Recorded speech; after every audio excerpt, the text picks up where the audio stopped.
John's 20th birthday was being celebrated in a private room at Lime, a restaurant just outside the university town.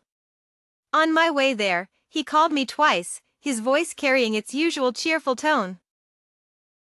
Are you here yet? Emily, what kind of girlfriend misses her boyfriend's birthday celebration? You guys can start ordering. Why wait for me? All right, but hurry up, babe. As I hung up, I had just gotten out of the car and made my way to the second floor. Somehow, I ended up in the wrong direction, near a quiet corner by the men's restroom, where I overheard John talking to his close friend. Last time we had a gathering, Emily made such a scene. Didn't you learn your lesson? That's just how she is. Sometimes I don't even know what she's trying to prove, always making me look bad. This time, since it's your birthday, she probably won't. The guy took a drag from his cigarette. We all warned you about dating someone younger. Regretting it now? I took a deep breath, my nails digging into my palms. I admit, I still held a sliver of hope that after saying that, John would defend me without hesitation. But reality proved me wrong. Well, it is what it is. My heart tightened and then released, like riding a sudden drop on a roller coaster. Turning away, I forced back the tears welling up in my eyes and ran outside without stopping. The night market in the university town was a blend of youth and excitement. I sat on a bench near a trash can, feeling nothing but cold. Goosebumps covered my arms, refusing to go away. I couldn't reconcile the irritated, backstabbing John from earlier with the usually clear-eyed, loyal boyfriend I knew. My phone kept vibrating. After some thought, I sent him a text message. It wasn't until a stray dog brushed against my pant leg that I snapped back to reality. The dog was filthy and looked starving. After a brief hesitation, I unwrapped the small mango sago cake I had made and fed it to the dog. As the dog ate, getting cream all over its mouth, someone placed a hand on my shoulder. Baby, what's wrong? Why are you sitting here alone? I didn't expect him to leave his friends to come find me. But I didn't turn around immediately. Are you feeling unwell, or are you mad at me? Have I not been good enough lately? John rested his head on my shoulder, gently nuzzling me, his voice muffled and a bit hoarse. I sent you a message. Didn't you see it? I have a terrible headache. I can't celebrate your birthday with you tonight. It wasn't an excuse, it was true. His earlier words had shocked me, and the cold wind outside had made my temples throb painfully. But today is my birthday. Baby, can you bear with it a little and come inside with me? If you don't, James and the others will start speculating. Bear with it? I suddenly felt like laughing, as if it had stirred the rebellious streak hidden beneath my gentle exterior. I didn't want to be the obedient girl anymore.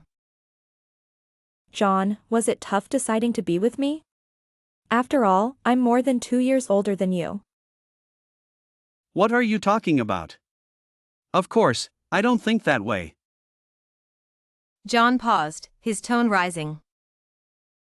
Ah, I get it. Are you jealous? Are you still mad about the girl I brought to the last gathering? I remembered the girl he mentioned. She was stunning, unlike my plain looks. She had a striking beauty.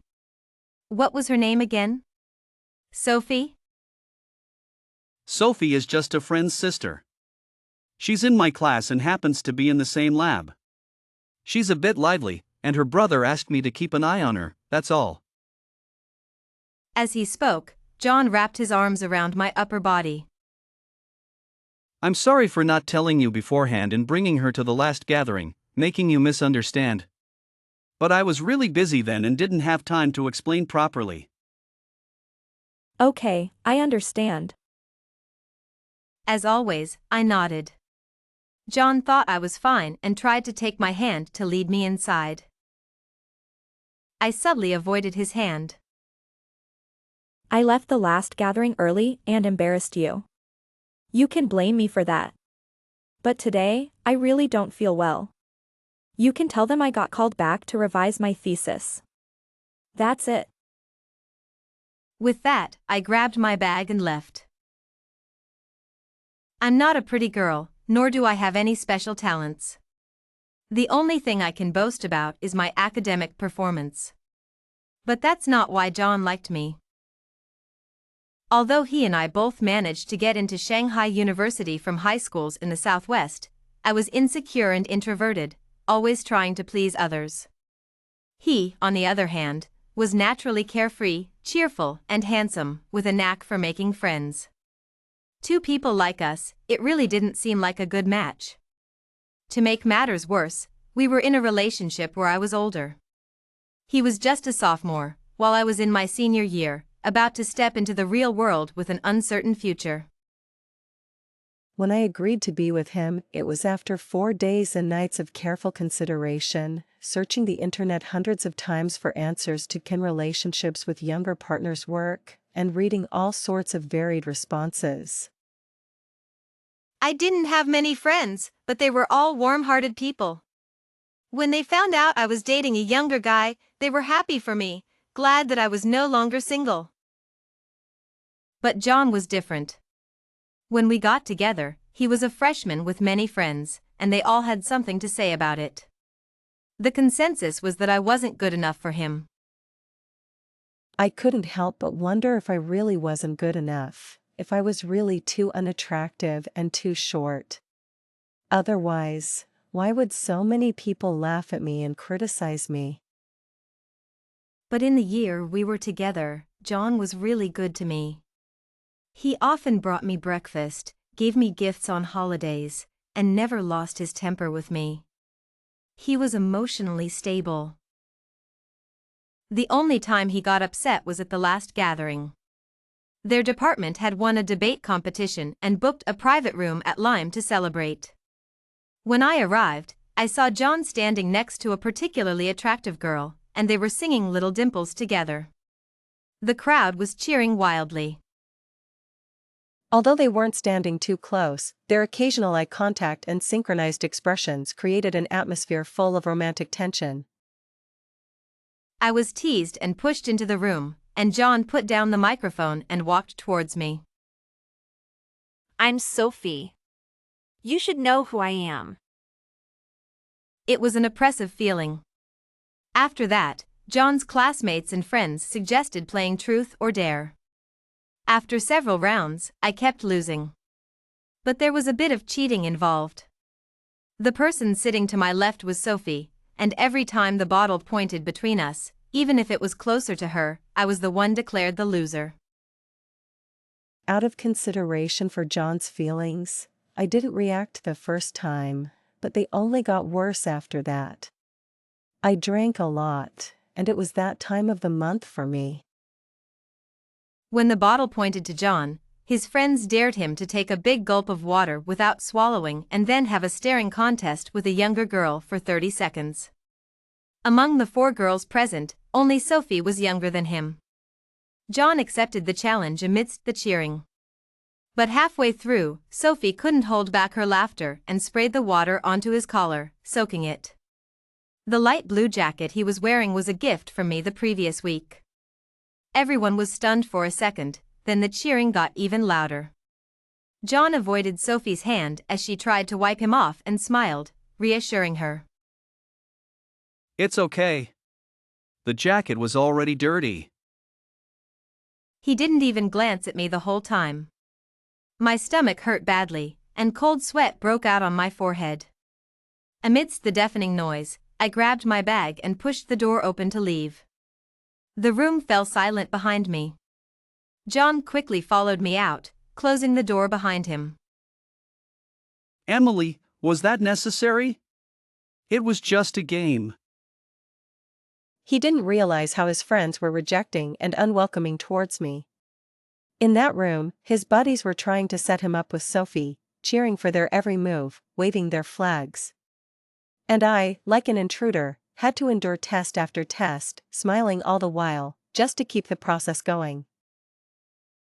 Later, I slowly heard that John and Sophie were considered the golden couple of their department, having collaborated on debates multiple times and being called the perfect team. After the unpleasant encounter with John, I didn't rush back to the dorm. Instead, I wrapped my coat tighter and walked slowly along the roadside. My phone suddenly buzzed. It was a notification from Claire, someone I had marked as a special follow. Let's see what this is about. Her post had 2 pictures and a video. The caption read, "This is too romantic. What a fairy tale girlfriend, filling the sky with balloons and playing the piano for her boyfriend's birthday. It's so sweet." The photos and video were in high definition.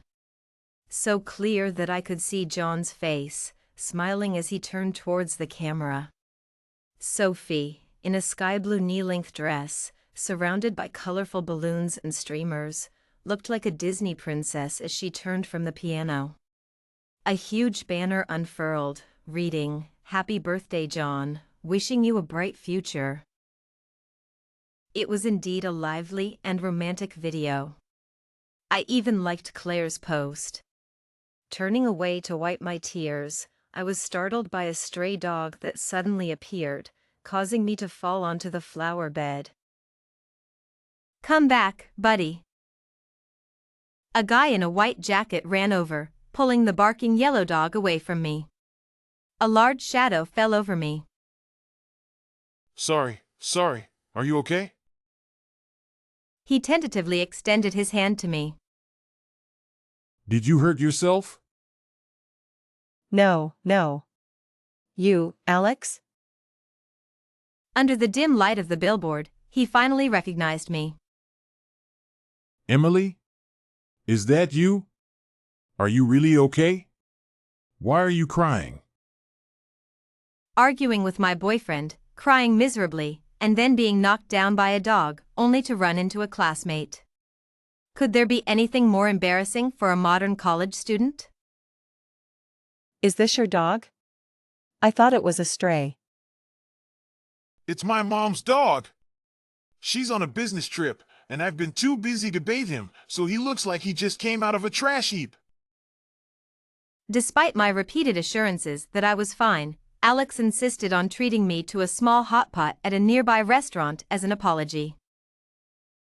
2 people, a dog, and a large pot of hot pot made us the most unique diners outside the restaurant. Though tonight hadn't gone well, getting a free hot pot was a small silver lining. We do have some fade, don't we? In high school, Alex was my classmate. Although he transferred out in the 2nd semester of sophomore year, his good looks and stellar grades made him a legend in our year. You still remember high school? Of course, who didn't know you? You were the recognized heartthrob. Heartthrob, huh? You think so too? I paused, stirring the sauce in my bowl. That was a tricky question to answer. I looked up, unexpectedly meeting his interested gaze. It wasn't overly intense, but filled with gentle focus. Of course. Everyone said so. That's because they only saw the surface. But you should know, I wasn't exactly a saint. He wasn't wrong. In high school, I often saw him smoking or arguing with students from other classes during my campus duties. But that didn't change the fact that he was a considerate and respectful guy. The spicy sauce I made was too much for my stomach. In a moment of distraction, Buddy the yellow dog jumped up, nudging the table and spilling hot pu'er tea on my white pants. I stood up reflexively, and Alex handed me a napkin. But before I could take it, another hand suddenly swatted it away. The white napkin spun in the air before falling to the ground. I looked up to see John's cold, stern face. What are you doing here? Who is he? My puzzled voice collided with his loud question, signaling the start of a confrontation. John stood there, his jaw clenched, a sign of his extreme anger. Today is my birthday. You didn't even prepare a gift, threw a tantrum for no reason, and walked out. Turns out, you were here finding a new fling. His tone was harsh, dripping with blatant sarcasm. I glanced around at the onlookers, some already taking out their phones, eager for a drama. Don't jump to conclusions. I turned to leave. Explain. Who is he, and why are you with him? I think I need to remind you, I'm your legitimate boyfriend. Legitimate boyfriend? Weren't you just enjoying someone else's heartfelt confession? This was said by Alex, who had been standing quietly. His voice was calm but serious, with a hint of a smile. That's what I wanted to say. Someone already celebrated your birthday well, and you have plenty of gifts. Whether I'm here or not makes no difference. Do I need your permission to take a walk and have a meal with someone? Don't talk to me like that. Emily, I don't care what you're mad about, but using someone like this to discuss me is stupid and childish. I'm not buying it. I was so angry I felt dizzy. Do you even hear yourself? I overheard your conversation with James 2 hours ago. If you're so dissatisfied with me, there's no need to endure it. We're both suffering. I watched John's face change, closed my eyes, and ignoring the curious or mocking stares around us, I gritted my teeth. We're done. What do you mean, done? I'm your boyfriend. Not anymore. John, you're not my boyfriend anymore. I used to think he was the right one for me. Gentle and humorous, never saying a bad word about me, calling me baby when I was lost in thought. But now I know, he never had no complaints about me. He had already judged me behind my back, saying all the bad things and making all the sarcastic remarks. John's refusal to end it here was unexpected. That day, we didn't finish our hot pot. John threw down a "no way, you don't have the right to dump me," and flipped the table before storming off. Behind him, Buddy, drenched by the spilled tea, barked furiously at his retreating figure. It took me a while to come to my senses and glance at Alex, who was only a few steps away. His expression was calm, as if he hadn't heard John and me shouting.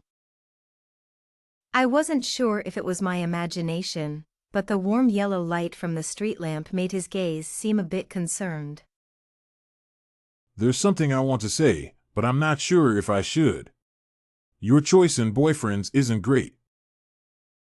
I stood there, stunned. Let's go. Didn't you say you wanted to go back to school? Let's go together. I should be grateful. On the way back to school, Alex didn't mention the awkward scene earlier, just walked slightly behind me. I'm not good with words and couldn't find anything to talk about, so he kept the conversation going with things you must know before graduation and 20 essential tips for job hunting. I have to admit, his voice was pleasant, low but not hoarse, with a clear tone, like the first mint candy of early summer. Thanks to his words, some of my melancholy from the evening dissipated. Emily, don't make life too hard for yourself. If someone makes you uncomfortable, just let them go. No one had ever said such words to me in years. Even as I watched him walk away, stepping on the ginkgo leaves by the roadside, I still hadn't come back to my senses. For the next half-month, John didn't come to my dorm. Where's your little puppy boyfriend? Why hasn't he come to see you lately? No more love-filled breakfast. I didn't say anything.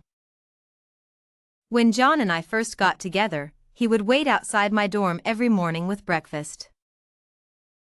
Today it was soy milk and rice cakes, tomorrow it was milk and white cake. The breakfasts never repeated in a week. My other roommates praised him to the skies. But now, perhaps everything couldn't go back to the way it was. These days, John sent me messages on WeChat. I don't understand what you're thinking. There's nothing between me and her. You're always suspicious. This isn't like you. Even now, he still thought it was my suspicion that caused the current situation. He forgot what he said when we first started dating: if I make you feel insecure, it's because I'm not giving you enough security as your boyfriend. I only replied, let's both calm down for now. He didn't message me again.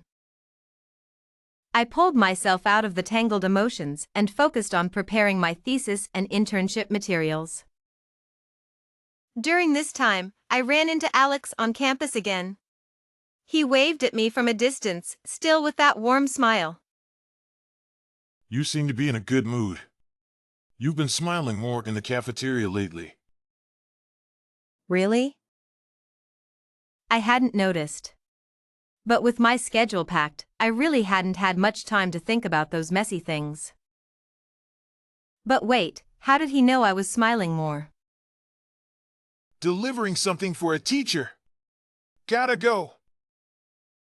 Back in the dorm that evening, I received a new payment from a part-time job and was about to transfer it to my parents when a new notification popped up on my phone.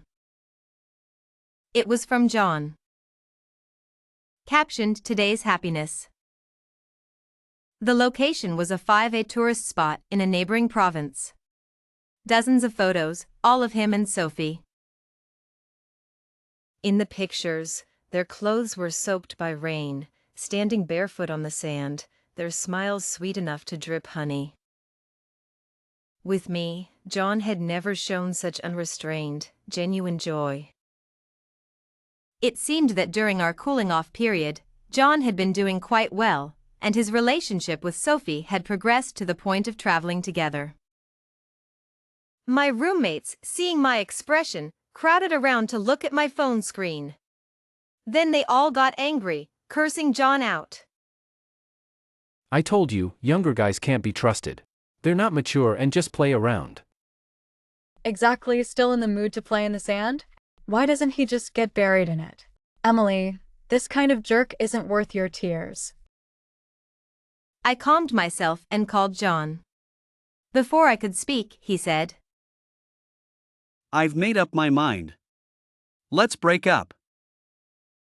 He arranged to meet me at a dessert shop outside the school.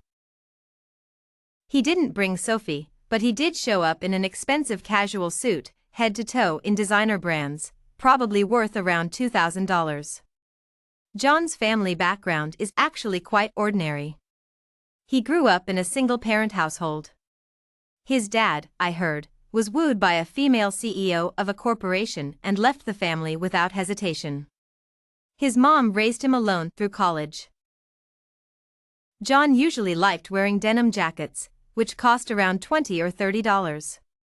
Our dates were modest. He often took me to nearby places, but rarely spent much on me. Even on my birthday, he only gave me a promotional bracelet from a supermarket. But just last night, I saw a post from another roommate's social media. Sophie had shared that her best friend John had given her a brand new watch from a well-known brand as a pre-competition gift. That watch was priced around $1,000. I didn't care how John suddenly came into money, I just wanted to end this relationship quickly. Emily, being with you for a year, I rarely felt happy. I feel like you don't understand me, and you don't seem to want to. Don't be vague. Explain it clearly. I genuinely wanted to hear how dissatisfied he was with me. He ordered 2 iced Americanos and the most expensive tiramisu, leaning back as if ready for a negotiation. Every time we went on a date, no matter how excited I was, you were always indifferent. I wanted to take you hiking, you refused. A friend offered us a free paragliding experience, you declined. You always made me look bad.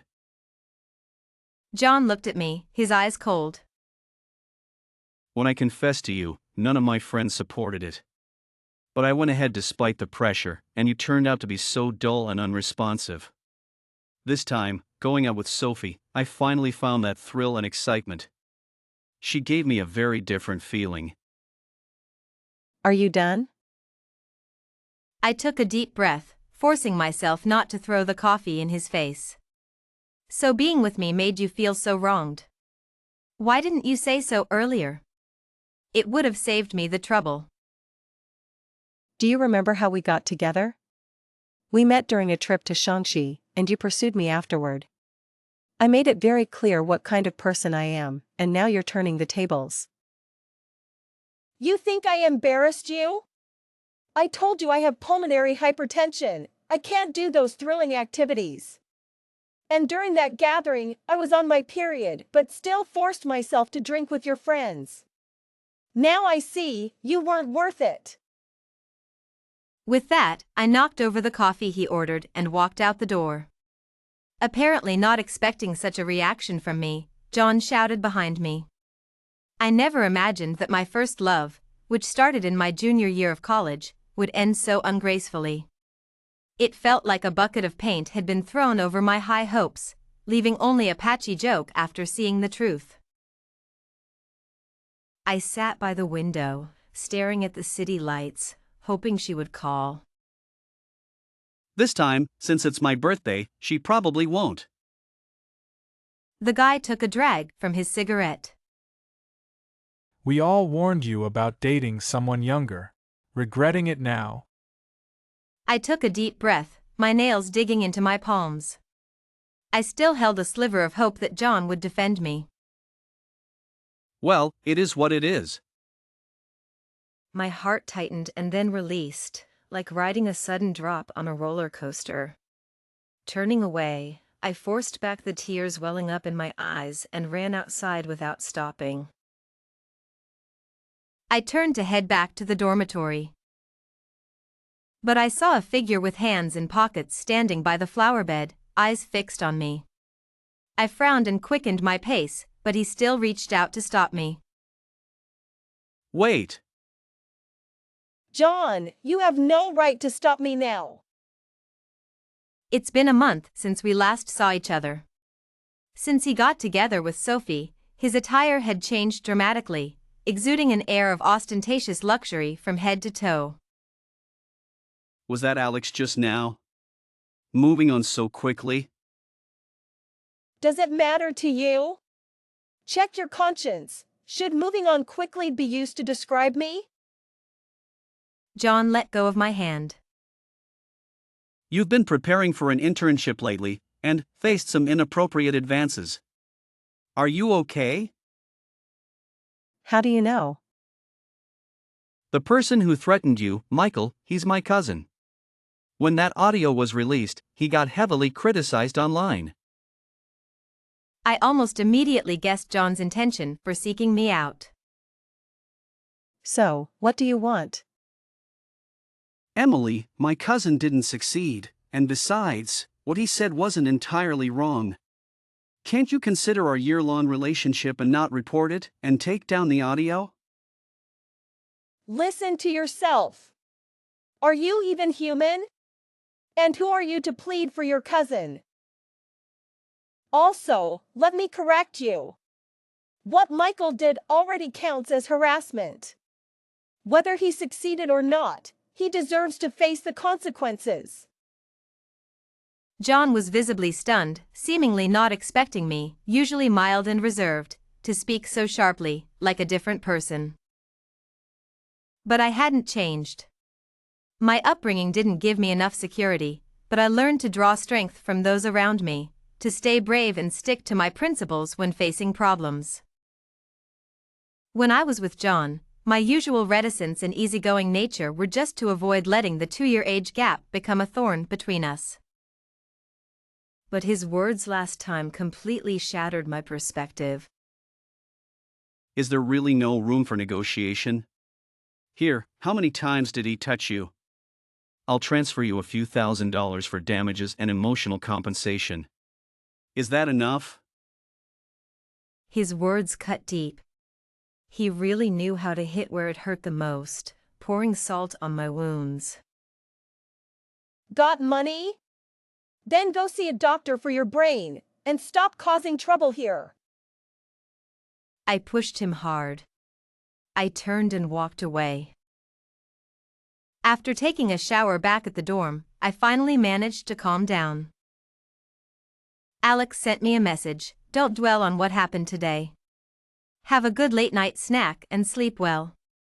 Good night." The timely concern was especially heartwarming in the face of John's disdain and insults. Thanks, I'm fine. That night, I didn't sleep well. With my eyes closed, the scenes with John played vividly in my mind. The extreme pull between the past and the present kept my heartstrings taut. I've been running into Alex quite frequently lately. In the school lab, in the cafeteria, and on the field where he sang at night. Hey, Emily, what do you think about the plots of classic movies?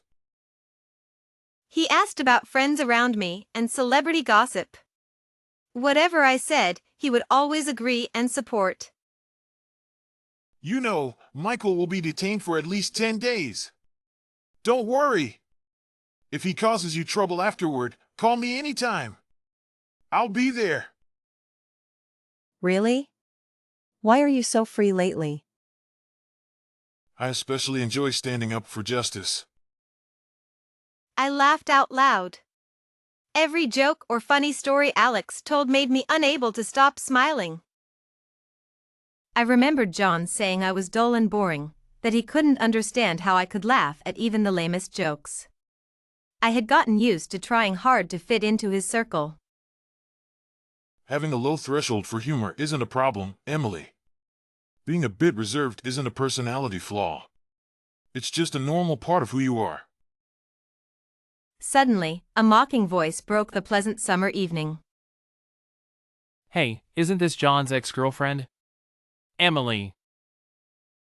It was James, one of John's close buddies. He always seemed to dislike me. TSK, look at that resentful face of yours. Anyone would think you were owed a fortune. I don't know how John could stand you. He wobbled under the basketball hoop, clearly drunk. If you're drunk, go sleep under a bridge. Stop making a scene here. Alex stepped forward, his tall and sturdy figure shielding me. Have you hooked up with the heartthrob of our computer science department now? Impressive. I guess age does teach you how to be more charming. If you keep acting crazy, we might just put you online and let you experience being famous across the campus. I tugged on Alex's sleeve. He turned to look at me, the sharpness in his demeanor softening a bit. Forget it. There's no reasoning with a madman. Let's go. Before we could take a step, James grabbed my arm tightly. Who are you calling crazy? I'm warning you, don't go looking for John again. He's doing fine with Sophie now, don't cling to him.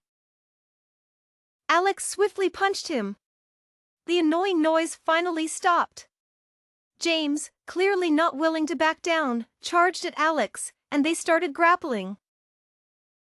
I took a step forward but was knocked off balance by their collision. Falling backward, my back hit the jagged edge of a flower bed, a sharp pain followed by the warm trickle of blood. Emily used to just suspect it, but now she was certain she was having a streak of bad luck. Breaking up with John seemed to trigger a series of unfortunate events. It'll get better.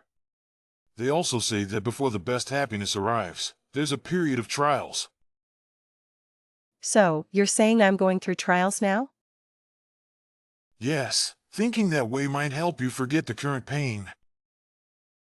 Thanks again for today. Since meeting you, I've said thank you quite a few times. Just a verbal thank you? When Buddy bumped into you, I treated you to hot pot. All right, I'll treat you to dinner this weekend then, as a thank you for helping me out several times. He didn't finish his sentence as the door to the room was pushed open. In walked John, with Sophie following behind him. Emily's smile instantly faded. John and I heard you got hurt at school because of James, so we came to check on you. She casually placed the fruit basket she was holding on the cabinet, her gaze towards Emily blatant and scrutinizing. You're really something. Almost graduating and still so careless, having problems every now and then after breaking up with John. It's really worrying. But as far as I remember, I'm not familiar with you, Sophie. It's really kind of you to come see me. It seems your relationship is quite stable. Sophie's expression turned unnatural, and she visibly tightened her grip on John's arm. Have some water. You must be tired from talking, as he handed Emily a paper cup and adjusted her blanket. I only said a couple of sentences. Talking to irrelevant and annoying people, even one extra word is exhausting, isn't it? The implication to leave was clear. The two at the door didn't look pleased. Emily, are you okay? His lips were tightly pressed, and he quietly watched her. His gaze shifted between Alex and Emily. Are you two already a couple? What do you think? Your friend is just like you, twisting facts in an impressive way. A proper ex should stay far away. Clearly, you're not. You're quite good at causing her trouble. You! Enough! He yelled at her, pulling her to leave. Hey, take the fruit basket with you. It's an eyesore. Alex understood and stood up, tossing the fruit basket towards the door. Emily was stunned. Feeling better? The best way to deal with such people is not to treat them as people. I have to thank you again. That night, after Alex dropped me off, I learned from my roommate that John and James had a falling out. They had a big argument at the school gate. If James hadn't already been punched by Alex, they might have continued fighting. What was it about? Weren't they always as close as brothers? It's quite a story. It was over a girl. James and that campus beauty Sophie have known each other since they were kids. James really likes her, but John has been acting cold towards Sophie lately and flirting with others. James couldn't stand it and stepped in. This is so messy. Emily, you were right to break up with him. Yes, it was the right decision. By the way, I heard John owes a lot of money recently. He's being hounded by classmates to pay it back.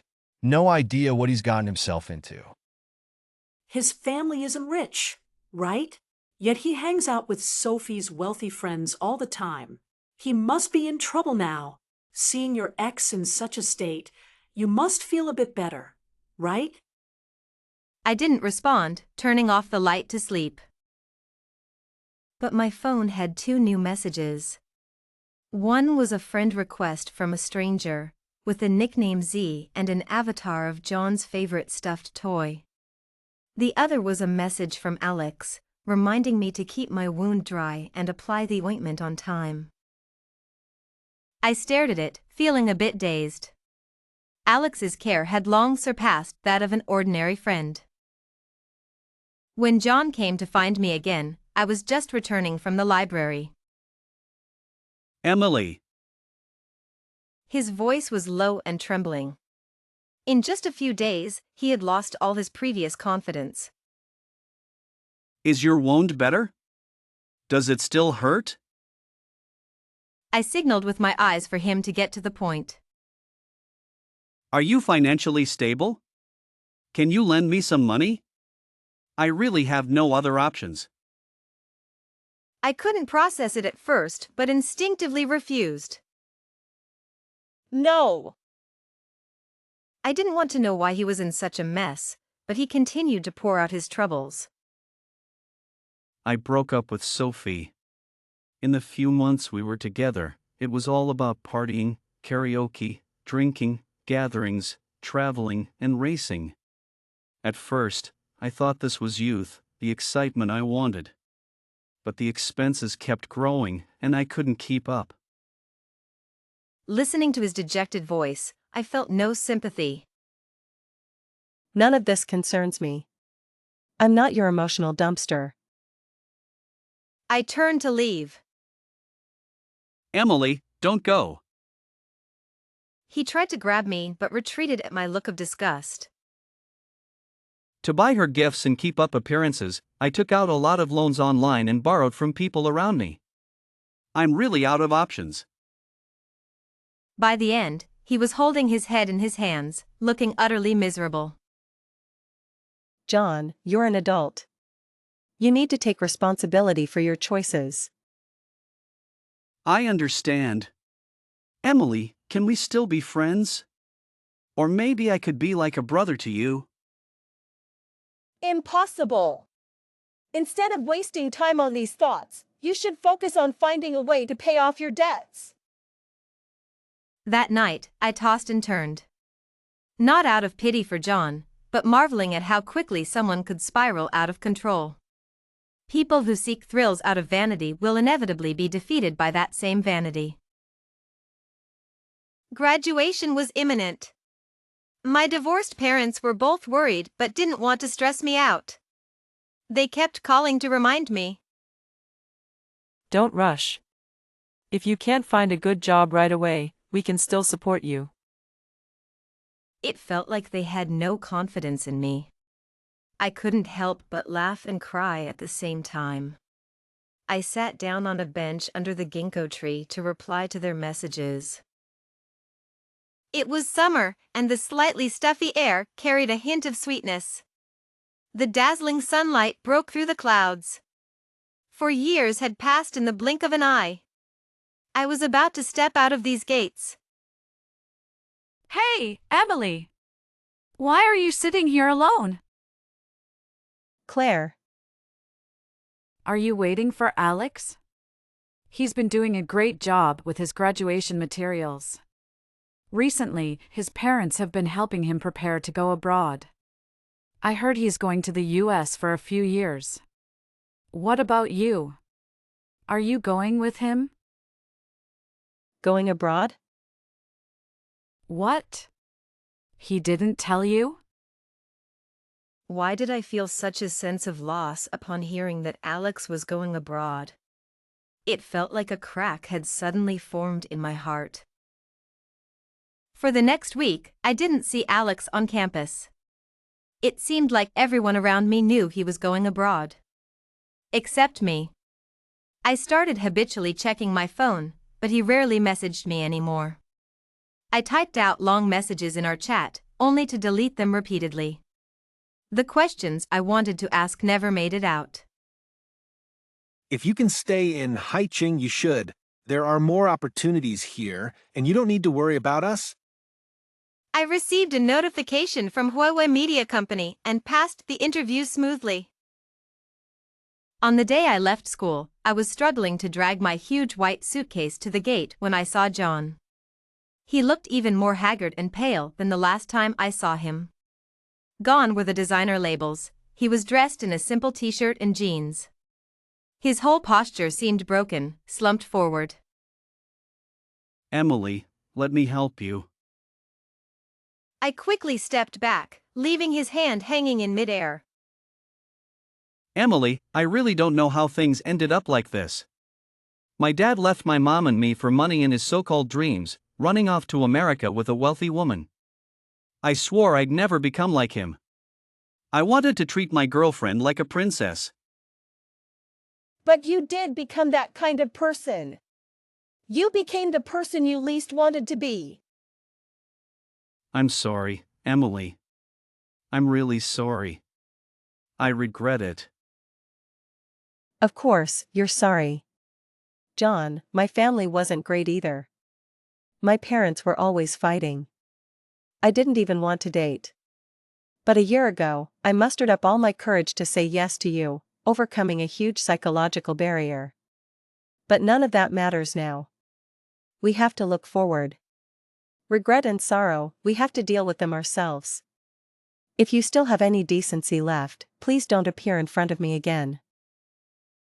The suitcase wheels rolled smoothly on the ground, stirring up a few green camphor leaves, carrying away the heat of the entire summer. Okay, I promise. June had truly arrived. A new path in my life was laid out before me, waiting for me to tread upon it. The relationship with John wasn't pleasant, but it only occupied a year of my life. The pain and discomfort would fade away with the summer breeze. My parents named me Emily because I was their only one. Even if I lost something, I had the courage to move forward and shouldn't be stuck in place. Otherwise, I would be letting down my parents and myself. Time is long, and I have more passionate expectations and desires. On my first day at Huiwa, as I stepped onto the stairs, the pink and blue bracelet on my wrist, not tied tightly, was blown off by the wind and fell to the ground. A yellow dog picked up the bracelet and bounced over to my feet, rubbing against my ankle. "Buddy!" I looked up in surprise, my voice trembling slightly. Alex, dressed in a clean, elegant white shirt and wearing the same black and white checkered sneakers as me, walked towards me step by step.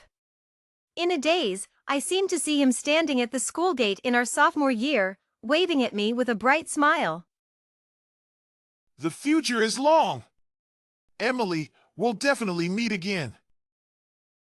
That voice, both real and illusory, casual and warm, was fragmented by the wind into lingering echoes. He was right. People who are truly in sync will always meet again, no matter how many twists and turns. Hello, colleague. Can we finally have that meal you promised me at the hospital? The end.